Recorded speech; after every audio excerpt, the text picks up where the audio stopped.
Aries, welcome to your tarot and astrology reading. Today we're going to look at March 2024 and what the first half of the month and the new moon in Pisces is going to start for you.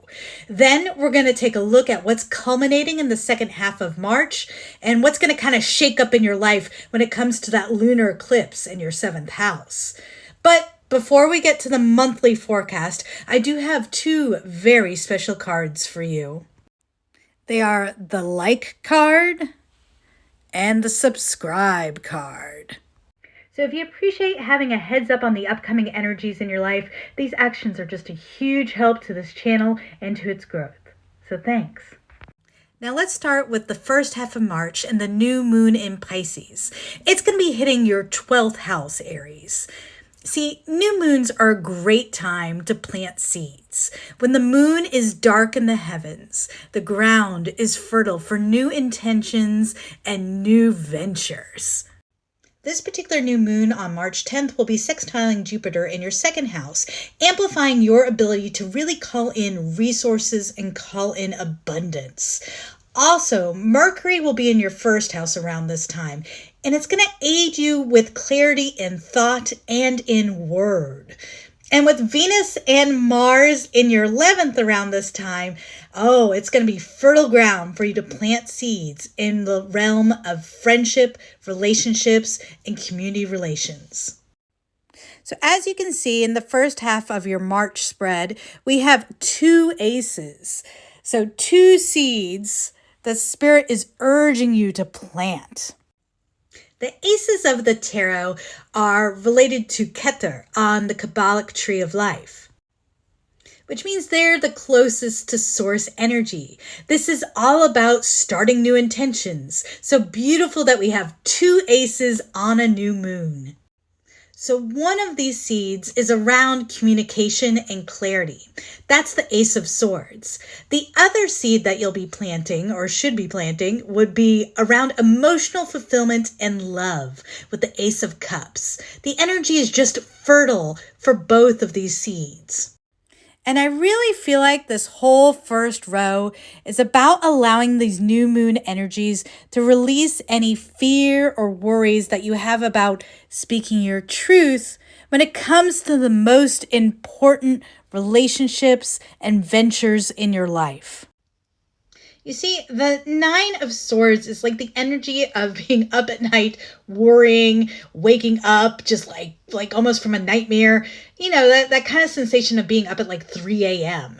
I think you're able to release old fears and old worries that have gotten in the way of you really speaking into being the things that are going to matter most to you, the things that are going to bring you the most emotional fulfillment. And I feel like this is going to have to do with relationships because of what we have going on in the latter half of this month.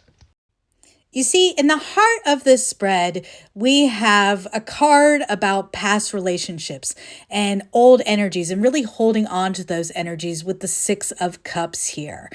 This is really about returning again and again to something that feels like home.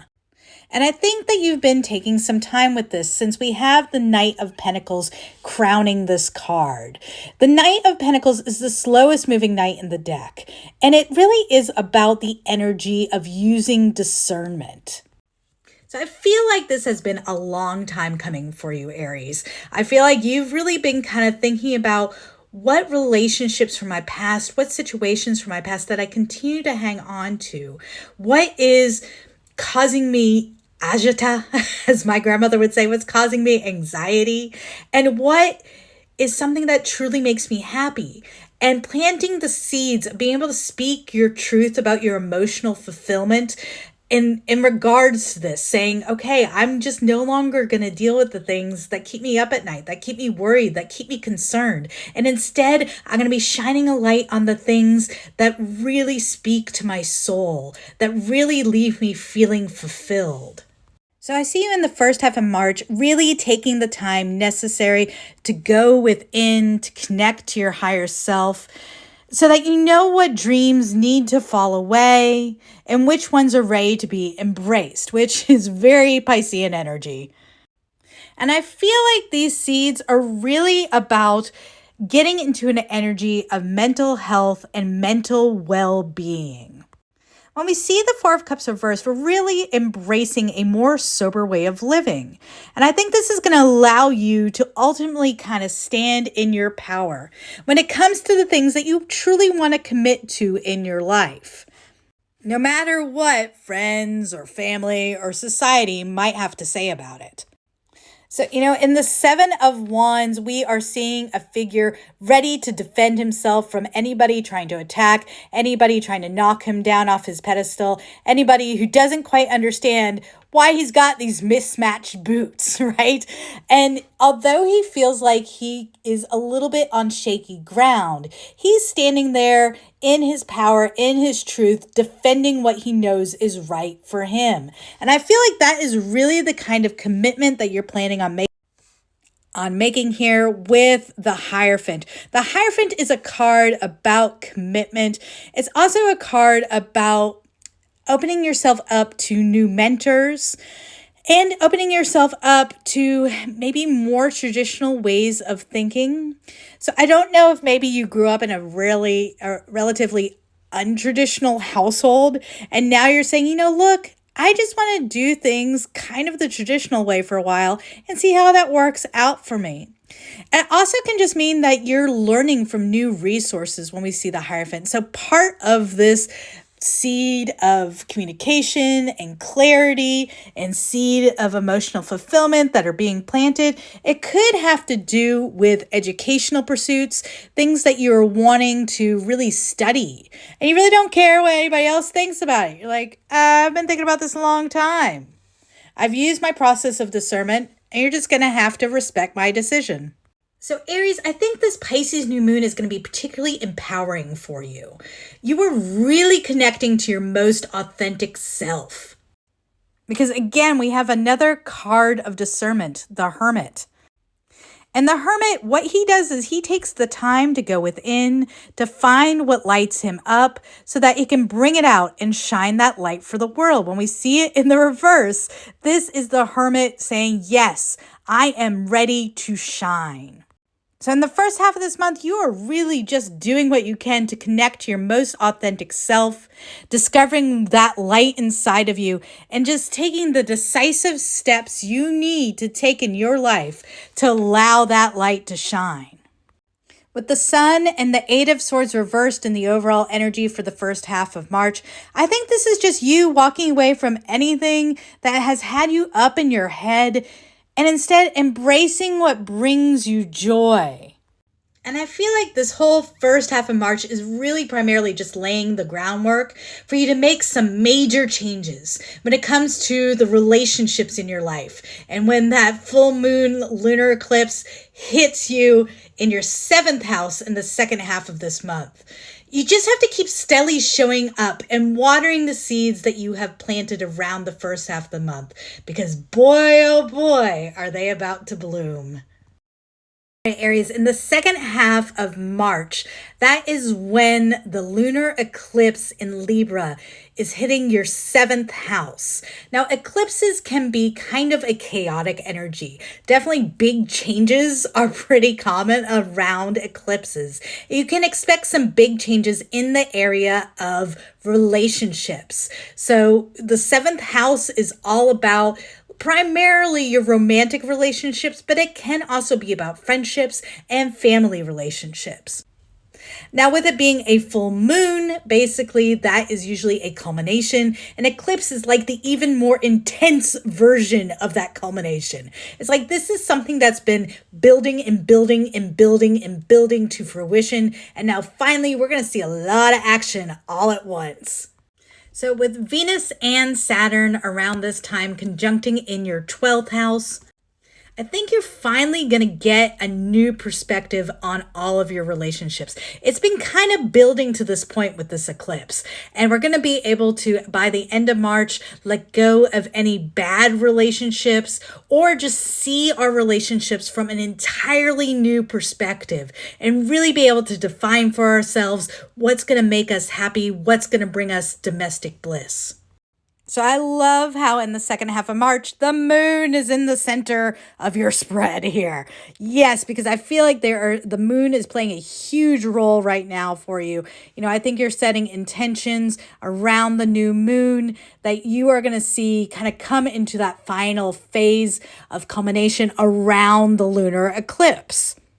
Now, the moon is about shadow. The moon is about what lies underneath. I love this version of the moon because she's literally like under the water, looking up at the moon. It's about the subconscious mind, the subconscious programming. And I think all of that's kind of coming to light for you this month. And really, you're able to gain conscious control of the subconscious mind and really head your life in a new direction, particularly when it comes to romantic relationships.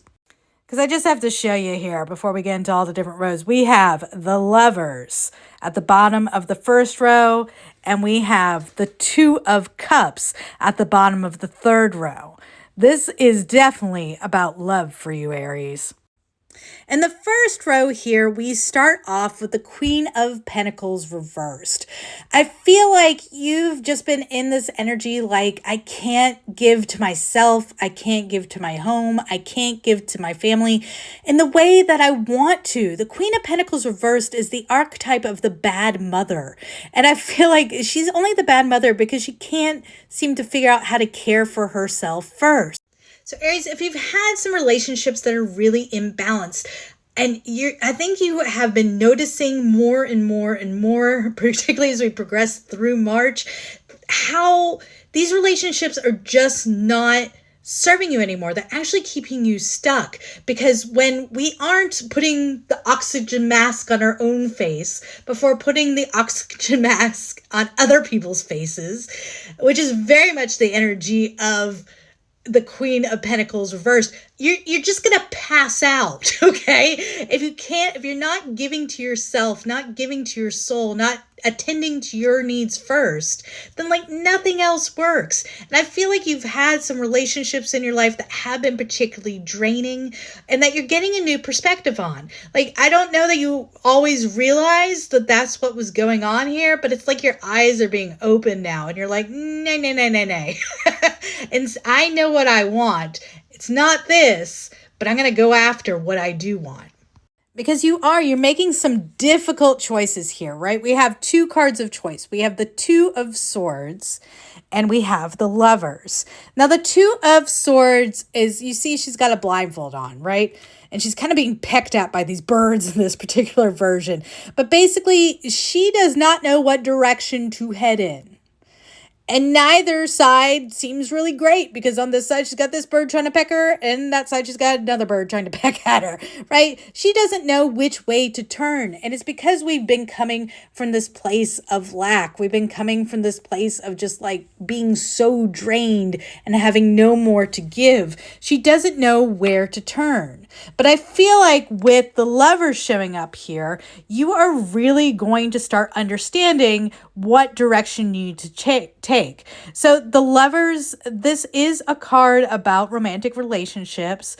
Of course, it's about soulmates. It can indicate twin flame, but also, in the original tarot, it was known as the choice, right? It was about using discernment in particular, which we got in the first half of the month, to really make a solid choice for yourself, to choose who you're going to let into your energy and who you won't let into your energy any longer. So there's an Emily Dickinson poem called The Soul Selects Her Own Society, and I feel like that's very much the energy you're kind of getting into here in March. Dickinson writes, the soul selects her own society, then shuts the door to her divine majority, present no more. Unmoved, she notes the chariots, pausing at her low gate. Unmoved, an emperor be kneeling upon her mat. I've known her from ample nation. Choose one, and then close the valves of her attention like stone. So I feel like this is really energy you're getting into. You're like, I know who my people are, and I've been practicing the discernment to understand what that looks like. And if you're not one of them, you don't get in. I don't care if you're an emperor kneeling on my front doorstep, you don't get in. So this is very, very selective energy. And I think it's important. I think this culmination for you is actually allowing you to manifest a major relationship here. Because at the top of this second row, we have the King of Cups crowning this reading as the archetype of the benefactor. The King of Cups is a wonderful guy. This is masculine water sign energy. So Cancer, Scorpio, or Pisces could be important, but it doesn't have to be. We also have had Gemini. You showed up in your own reading. We have lots of Pisces energy here too. Just calling out some signs. All right.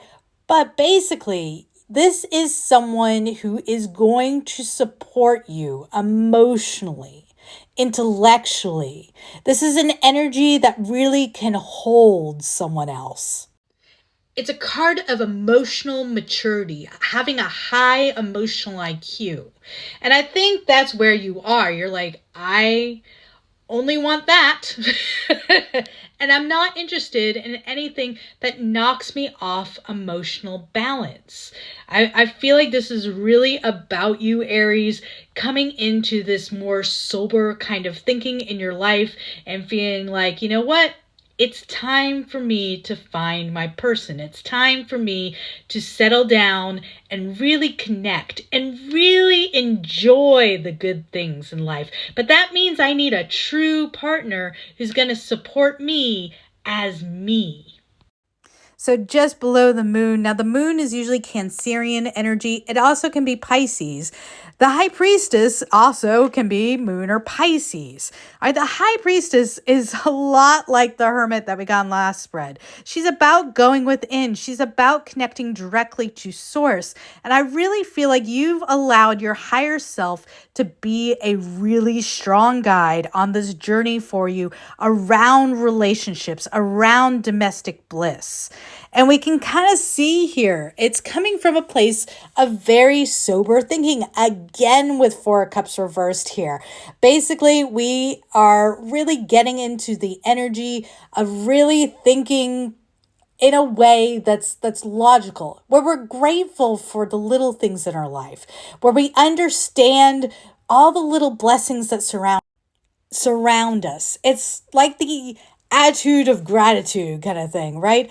But I feel like that's kind of teaching you more and more and more about what you want to see more of in your life.